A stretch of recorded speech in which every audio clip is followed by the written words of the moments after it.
Ano sir ang masabi nyo? Ayos. Ayos na sir. Oo. Malaki ang pinagbago. Di ba? Ano masabi nyo ngayon na first time yung nakaranas ng hilot na hilot sa akin? Nawala yung mga sakit. Kita mo? Masakit lang hilutin, di ba? Masakit. Okay. Pero after nung hilot, ginhawa, di ba? Ginhawa. Dati yung ganyang umupo ka sa matigas, masakit yan. Ngayon, ganyan. Ay, madadali ka lang. Oo, galaw-galawin mo yan, di mo magalaw yan kasi masakit yan bawat galaw mo eh. Bawat galaw. Ngayon, galaw-galawin mo, di ba wala na? Ayun. Kita mo? Yan sir, sinasabi ko sa'yo, yung sakit mo na yan, severe acute yan. Severe acute sciatic nerve. Kaya ako sinasabing acute, kasi hindi na nga gumalaw eh. Severe na acute pa yan. Pero, pagka tinuloy-tuloy na natin ang hilot niyan, pagka umabot ng 6, 7, 8, kita nyo, halos normal.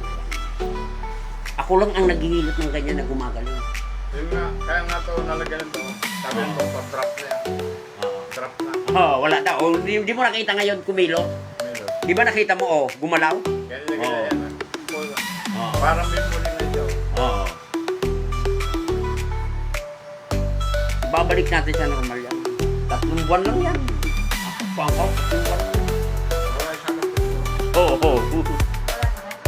Tanggal yan, no? pero hindi masaya, pero nabuha ka.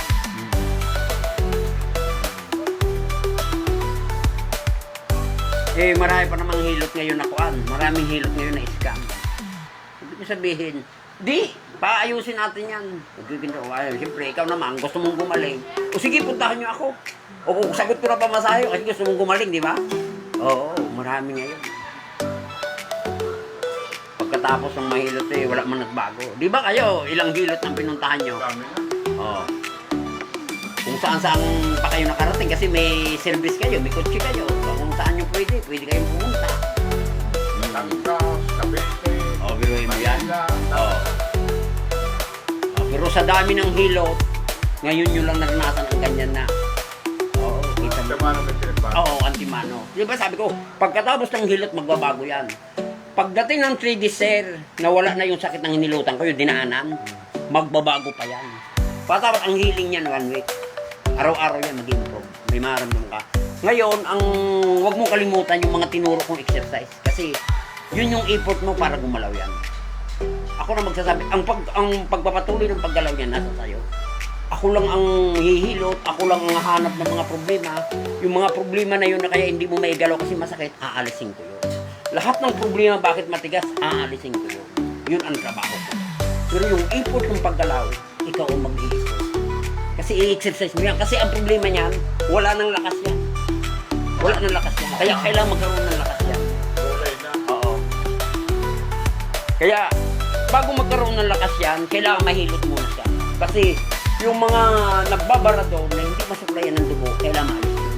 Para pag-supply ng dugo, magkaroon ng buhay. Pag nagkaroon ng buhay, habang ina-exercise mo, Wala, mainit. Gagalaw. Hindi na nga malamig siya. di ba? Mainit na. Hindi na siya malamig. Dito ka rin ng malamig. Di ba?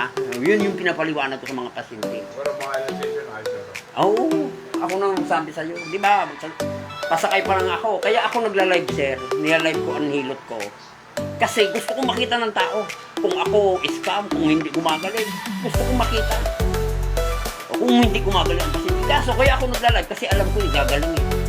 Kaya ako nagla-live. Alam ko gagaling eh. Kaya malakas ang loob ko. Sabi ko kasi, nagsasalita ako, ipaputol ko ulo ko pag hindi gumaling. Basta susunod lang sa mga sasabihin. Yun ang pakiusap ko, sumunod lang sa sasabihin ko. Kahit anong lala ng sakit niya. Kapaligo ko, mainit. Mainit. Okay po, ayan si Sir, Tapos na tayo sa paghilot. After ng hilot, yan yung mga sinabi niya. Paalam na po sa mga nanonood.